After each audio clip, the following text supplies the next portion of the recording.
En la antigua India era usual que los representantes de las diversas escuelas filosóficas se enfrentaran públicamente en debates y discusiones con el propósito de defender sus respectivas ideas sobre religión, metafísica o ciencia.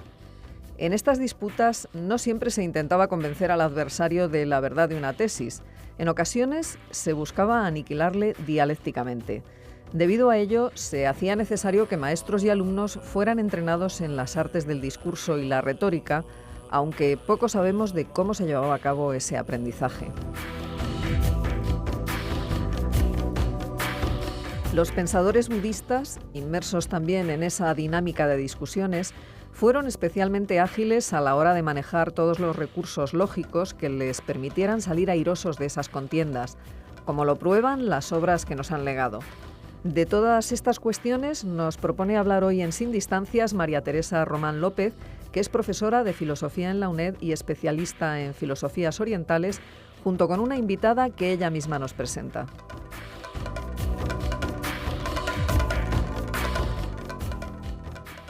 Para hablar de los maestros budistas del discurso, contamos con la presencia de Piedad Yuste Leciñena, profesora en el Departamento de Filosofía de la UNED y estudiosa de temas en los que convergen ciencia y filosofía en la antigüedad. Buenos días, Piedad. Buenos días, María Teresa. Gracias por tu invitación. Probablemente cada escuela disponía de manuales prácticos en los que se enseñaba a los alumnos a debatir, pero no conservamos ningún texto de estas características. ¿Tenían reglas o directrices a las que ajustar sus discursos o iban pergeñando las preguntas y respuestas sobre la marcha? Bueno, aun en el caso de que esos manuales no hubieran existido, los escolares indios podían hallar esas reglas en dos obras de naturaleza bien distinta y que han sobrevivido hasta nuestros días. Tenemos un texto médico que se llama Karaka Samhita, que es el compendio médico de Karaka, y también tenemos los Nyaya Sutras, que proceden de Aksapada Gautama en el siglo II, y que es el pensador que ha escrito estas obras de la escuela Nyaya. La escuela Nyaya es la escuela lógica que había en India, es una escuela ortodoxa. El texto indio que acabo de comentar, el médico, recoge la tradición médica ayurvédica del siglo VIII hasta entonces, porque esta obra fue escrita sobre el siglo II después de Cristo también. E incluye esta obra un conjunto de normas y estrategias para aplicar en las discusiones, distinguiendo entre controversias amistosas, en las que se pretende esclarecer la verdad, y hay otras controversias que son hostiles, se hacen en un contexto de debate con personas que no son afines o fieles al contendiente, y el objetivo es derrotar al contrario.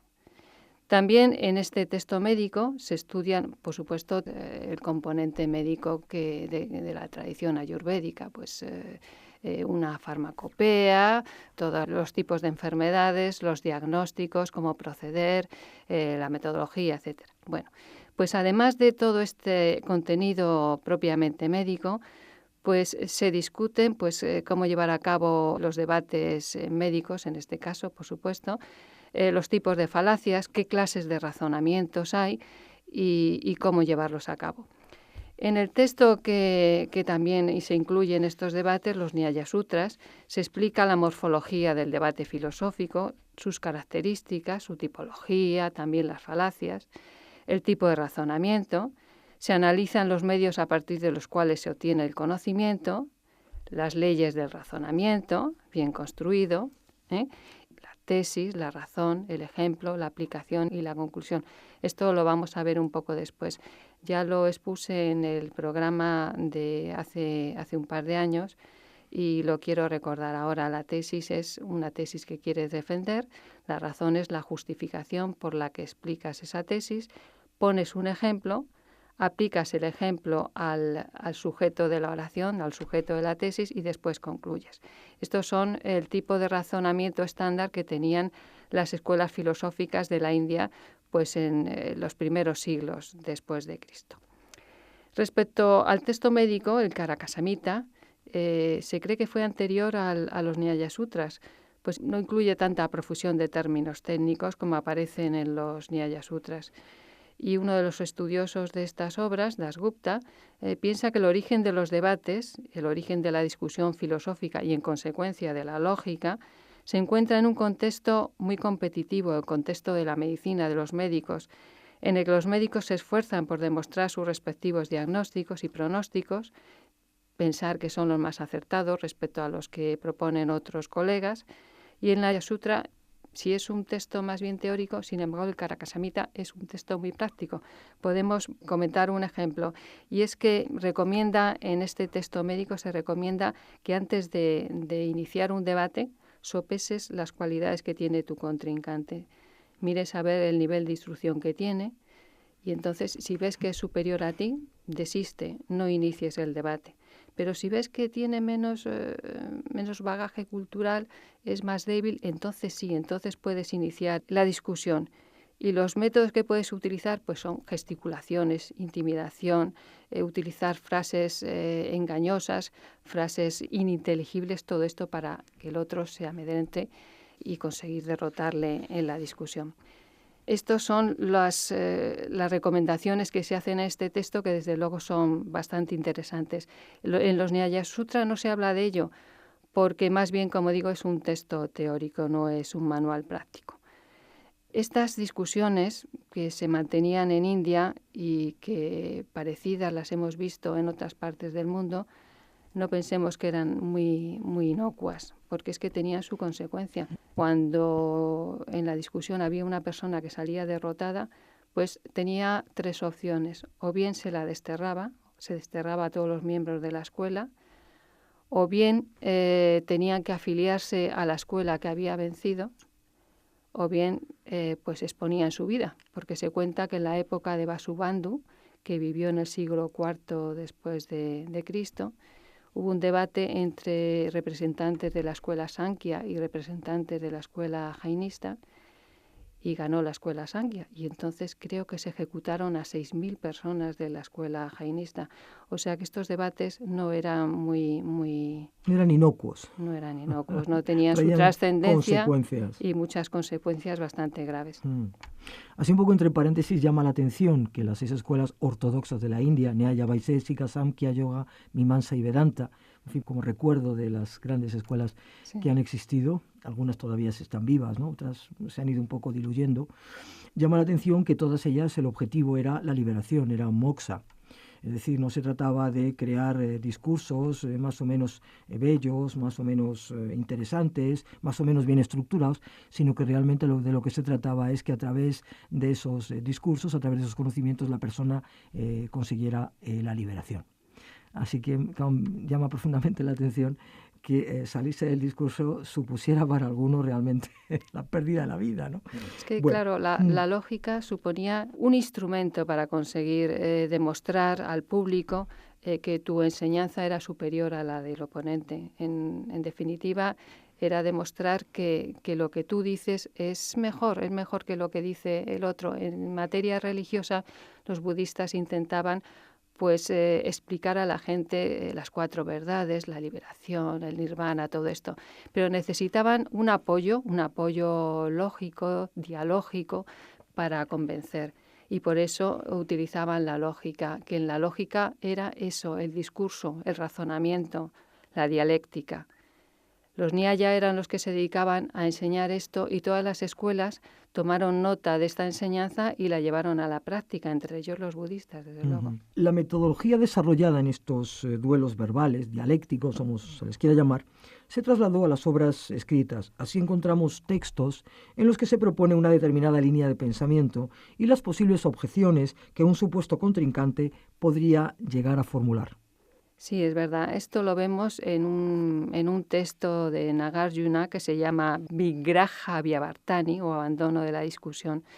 Pero antes de entrar en el texto en concreto, pues recordar que Nagarjuna era un monje de la escuela Mahayana, pero fundó la escuela Mayamaka siguiendo las enseñanzas de Buda, de no decantarse hacia una posición, ni hacia un extremo ni hacia otro, sino estar en el término medio. Por eso Nagarjuna a cada cuestión que se le planteaba, pues respondía pues sí, no. Aparte que realmente el nombre Madhyamaka significa Eso, camino medio. Camino medio. Entonces Nagarjuna decía sí, no, ni sí ni no, o bien el silencio.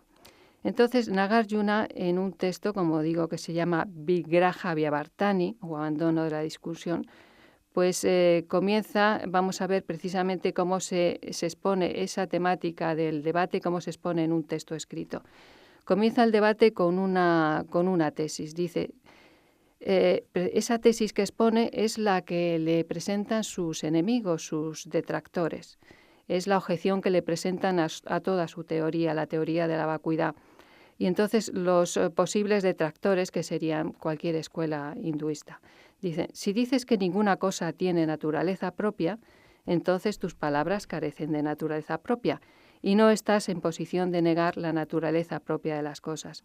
En este sentido, cuando hablan de naturaleza propia, se refieren pues a esencia de las cosas, al elemento que perdura. Y la tesis, como todos conocemos, de Nagarjuna es que es la vacuidad, no hay tal elemento, no hay una naturaleza propia, todo es impermanente, todo es interdependiente. Sí, decía aquello de no se le puede llamar vacío ni ninguna otra cosa, pero al fin de dominarlo lo llamo vacío, porque ya que me estás pidiendo un concepto, pues yo te presento ese concepto, pero que en realidad es bastante complicado porque Nagarjuna habla de una experiencia, ¿no? La vacuidad no es el vacío, entonces habría que ver todo lo que no es y lo que es no sería el vacío, ¿no? ¿Cómo interpretas esa doctrina en Nagarjuna? Pues, aparte de como carencia de existencia independiente, que es como se ha traducido la idea de la vacuidad. Pues la idea, de la lógica, claro, la idea de vacuidad yo la interpreto como ausencia de esencia. Entonces es contemplar los objetos como conjuntos de agregados, pero no una esencia, no ese concepto universal que vemos nosotros al enfrentarnos con cualquier objeto y le damos un nombre. Ese nombre es un concepto mental, un invento mental del hombre para manejarse en este mundo. La objeción que le hacen los Nyaya a Nagarjuna pues implica una contradicción, una paradoja que es muy parecida a la que planteó Eubulides de Mileto en el siglo IV. Es la paradoja del mentiroso o la paradoja del cretense que dice que todos los cretenses son mentirosos. La paradoja del mentiroso es la que dice, afirmo que lo que digo es mentira. Entonces, si tú estás afirmando que lo que dices es mentira, quiere decir que eso que dices es mentira o es verdad. Si fuera verdad sería mentira, si es mentira sería verdad. Esta paradoja es lo que nos recuerda, a mí al menos me recuerda esta objeción que le plantean a Nagarjuna sus detractores, pero claro, Nagarjuna tiene que salir de esto y explicarlo de alguna manera. Obviamente, Nagarjuna, lo que él diría, expresado en nuestro lenguaje habitual, sería no se puede afirmar porque al decir que todo es vacío, pues está afirmando algo. Dice, no se puede afirmar, pero en realidad esa afirmación es una afirmación. Entonces, ¿cómo saldría de esto? Pues la tesis que él escribe en su libro es la siguiente. Si yo enunciara una proposición cualquiera, incurriría en un error. Como no lo hago, no cometo error. Eso es lo que dice textualmente. Él afirma que no expone ninguna tesis. Para soslayar esta contradicción, Nagarjuna distingue entre realidad convencional y realidad última. La realidad última no la conocemos. Así, según él, cuando habla de vacuidad, está moviéndose en el terreno convencional del lenguaje, no afirmando, por tanto, que el vacío sea la cualidad esencial de los seres.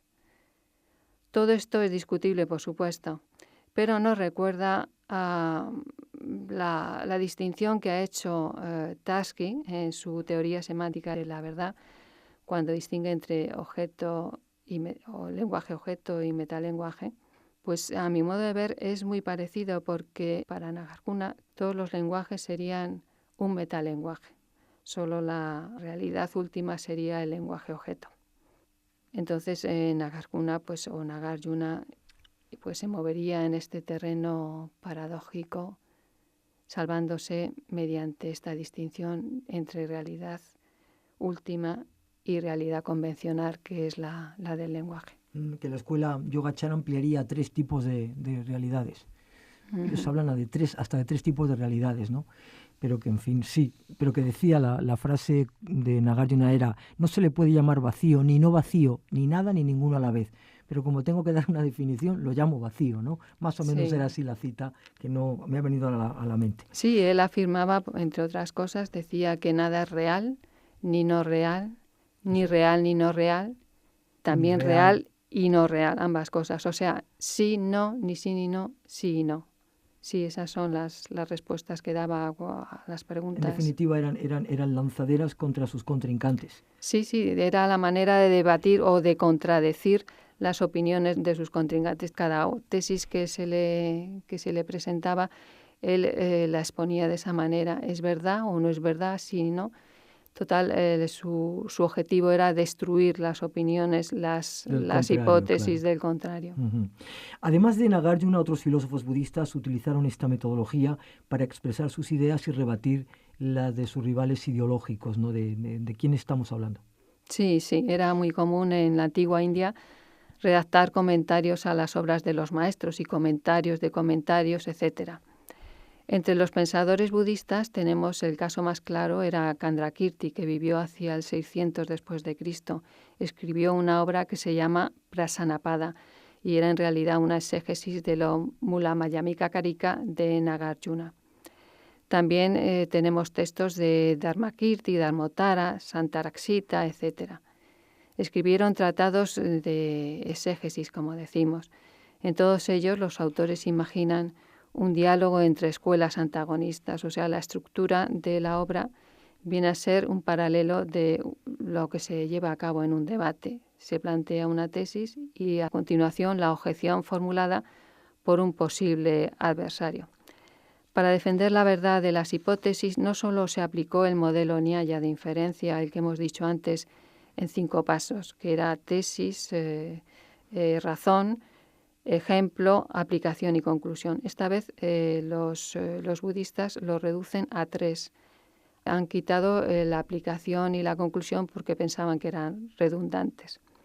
También intentaban dirigir la discusión, el debate, hacia un punto en el que fuera fácil descubrir que el adversario estaba cometiendo un error o incurría en alguna contradicción.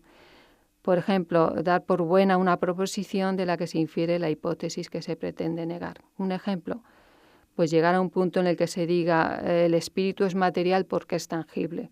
Imaginemos que se dice eso, el espíritu es material porque es tangible y el contrincante dice, ¿cómo va a ser tangible el espíritu?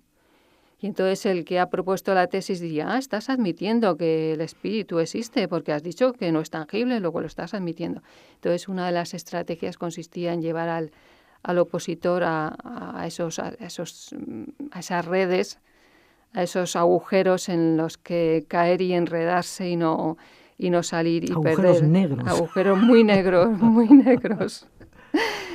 Los filósofos indios, como sus homólogos griegos, conocían perfectamente pues, estos recursos dialécticos como son la regresión al infinito, el círculo vicioso y la reducción al absurdo. Pensemos que en la época de Nagarjuna, en el siglo II después de Cristo, era cuando escribía Sexto Empírico. Y Sexto Empírico utiliza unos recursos dialécticos muy semejantes a los de Nagarjuna. Su exposición no es como la de los budistas. Él no presenta un debate trasladado al texto, no. Él revisa las tesis de todos los filósofos anteriores y las va discutiendo. O sea, el modelo de escritura no es el mismo, pero los recursos empleados sí son muy parecidos. Y estos recursos dialécticos, el círculo vicioso, etcétera, ya los utilizaba la escuela de Megara y Zenón de Elea, y los anteriores escépticos, como podía ser Pirrón, etcétera.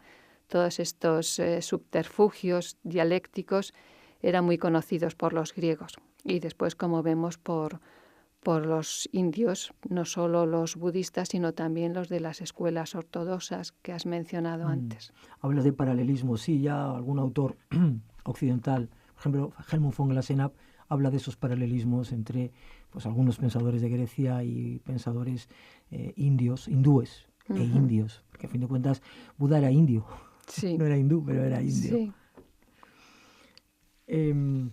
No deja de sorprendernos que filósofos rivales utilizaran los mismos trucos y formalismos lógicos.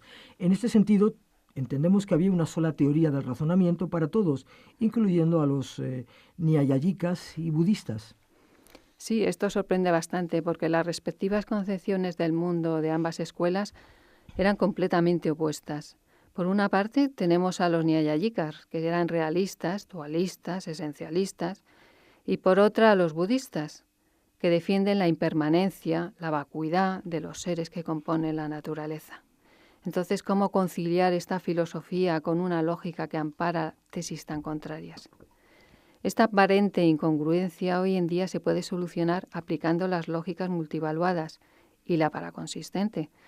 La lógica multivaluada, concretamente, la borrosa, armoniza perfectamente con una ontología que sostiene que los seres son agregados de sustancias que cambian a cada instante. Podemos imaginar que a cada instante le corresponde un grado de verdad.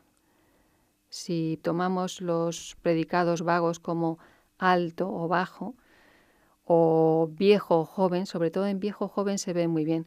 Una persona va pasando de joven a viejo. Entonces la lógica bivaluada dice es joven o es viejo, o es una cosa u otra, pero no sabe expresar ese término medio. Sin embargo, con la lógica borrosa sí sabríamos expresarlo, sí sabríamos decir que esa persona tiene tantos grados de juventud o de vejez. Y eso se corresponde muy bien con el pensamiento, la ontología budista. ¿Por qué? Porque en la ontología budista te está diciendo que cada ser va cambiando instantáneamente, va pasando de un ser, de una cosa que es a otra que es. No hay un término en que ambos, el ser y el no ser, coincidan, no. Se pasa de ser a otro ser distinto. Cada paso es una novedad. Entonces, cada uno de esos instantes se puede corresponder con un grado de verdad de la lógica borrosa. Además, eso formaría parte de las primeras escuelas conocidas como las escuelas del pequeño vehículo, las antiguas escuelas, que sí trataban de encontrar algún grado de realidad en cuanto a la permanencia de una cosa. Buscaban si era instantáneo, pero ese momento instantáneo, que ellos denominaban, por ejemplo, el Dharma, que era lo que consideraban que tenía un cierto grado de realidad. Esa realidad que ellos consideraron fue poco a poco, digamos, cuestionado hasta difuminar esa posibilidad con Nagarjuna. O sea, que ya no, la consistencia en la realidad, realmente la realidad lo que hace es que directamente la matiza o simplemente desaparece de su sistema, deja de ser algo que puede agarrarse, que puede estar ahí como un concepto. Esos son un poco los cambios que se producen en las escuelas del Mahayana, ¿no? Que se pasa directamente de un cierto pequeñito grado de realidad a una vacuidad, concepto realmente poco claro y muy, muy complejo del pensamiento Mahayana, del pensamiento de Nagarjuna sobre todo. Sí, a una nada absoluta, según dirían algunos, a un nihilismo, que a Nagarjuna le acusan de eso, de nihilista. Pero además el pensamiento de Nagarjuna ha sido interpretado hoy día por ciertas personas, ciertos lógicos, como Graham Peace, se ha interpretado con la lógica paraconsistente, porque acepta las contradicciones y salva la inconsistencia. Los filósofos budistas de la escuela Yogacara perfeccionaron el modelo de razonamiento descrito en los Nyaya Sutra, consiguiendo insuflarle un aire de universalidad y formalismo que antes no tenía. Sí, los lógicos de la escuela Yogacara, Asanga, Vasubandhu, Dignaga y Dharmakirti, encontraron que el modelo diferencia Nyaya, además de no explicitar las condiciones que ha de cumplir la marca o razón para que la inferencia sea válida, contenía dos pasos superfluos, el cuarto y el quinto. Vamos a recordar el ejemplo descrito en los Nyaya Sutras. La tesis es la siguiente: la montaña está ardiendo, porque vemos humo en ella, como sucede en la cocina y a diferencia de lo que ocurre en un lago. Aquí vemos que la tesis es la montaña está ardiendo, la justificación porque vemos humo en ella y la marca o razón es humo. Observamos aquí que ambas propiedades o predicados, humo y fuego, aparecen juntos en el mismo locus. Pero los nyayáyikas no dicen nada más acerca de las características que tiene que tener la relación que los enlaza, a la que llaman vyapti. Y esta es la innovación que hicieron los filósofos Yogacara: dotar a esta relación de ciertas cualidades como la universalidad y la necesidad, superar la simple coexistencia particular o circunstancial. Para ello insistieron mucho en clarificar las condiciones que ha de cumplir la marca o razón para que el razonamiento fuera correcto. Por otra parte, esta relación no es una auténtica implicación, pues si dijéramos, por ejemplo, que A implica B, tanto se cumple no B implica no A como no A implica no B. Tampoco se trata de una bicondicional, porque no incluye entre sus rasgos la noción de necesidad. Vasubandhu y Dignaga fueron quienes enunciaron el principio de concomitancia invariable, aunque su modelo continuaba anclado a la lógica Nyaya, pues la propiedad que garantiza la verdad de la tesis está totalmente determinada por la que se infiere. Vamos a entender mejor todo esto en un ejemplo más próximo a nosotros y desde luego que no propusieron los lógicos Yogacara. En este ejemplo ya no tenemos en cuenta la noción de causalidad. Los murciélagos son mamíferos porque tienen el cuerpo cubierto de pelo, como los castores. Aquí ambas propiedades, tener pelo y ser mamífero, acompañan una a la otra, y la relación entre ambas es reversible, como sucede con el fuego y el humo. Así, tanto da decir que los murciélagos tienen pelo porque son mamíferos, como que son mamíferos porque tienen pelo. Recordemos que los cetáceos tienen pelo, aunque sea poquito. Se trata de una lógica intencional en la que ambas propiedades se predican de los mismos objetos, y solamente de esos. En consecuencia, no hay fuego sin humo ni mamíferos sin pelo. Este tipo de lógica es difícil trasladarla a un diagrama. Dharmakirti fue quien incorporó la noción de necesidad al modelo de inferencia y quien dio el paso hacia una lógica extensional. Vamos a poner otro ejemplo próximo a nosotros. Necesitamos probar que las vacas son mamíferos. Buscamos animales que posean esa propiedad. Pues encontramos a los ciervos, por ejemplo. Investigamos qué otras propiedades comparten las vacas con los ciervos. Pues son rumiantes. Tratamos de averiguar ahora si hay algún rumiante que no sea mamífero. Pues no hay ninguno. Conclusión, las vacas son mamíferos porque son animales rumiantes, como los ciervos. Ahora la relación entre ambas propiedades no es totalmente simétrica, como ocurría en el ejemplo del humo y el fuego. La propiedad rumiante no se predica totalmente de todos los mamíferos. Decimos todos los rumiantes son mamíferos, pero no todos los mamíferos son rumiantes. Se trata ahora de una verdadera implicación. Así, Dharmakirti enuncia las 3 reglas básicas de la inferencia, introduciendo un término nuevo, eva, que significa siempre. La primera de estas reglas es la siguiente. La propiedad expresada en la razón debe aparecer siempre en el sujeto, totalmente. Segunda regla. Siempre en los semejantes, pero no en su totalidad. Tercera regla. Nunca en los que son distintos. En consecuencia, podríamos afirmar que si en un principio el silogismo indio tenía carácter intencional o de propiedades, después evolucionó hacia un modelo extensional o de clases, más parecido al silogismo aristotélico. Muchas gracias, Piedad. Se nos ha ido el tiempo, que siempre está ahí presente. Y volvemos a trabajar en otro momento, quizá el próximo curso. Y yo quisiera terminar con unas palabras de Lankavatara, muy breves, y un trocito, un fragmento de Lankavatara. No existen las entidades visibles, el mundo externo es meramente pensamiento, visto como una multiplicidad.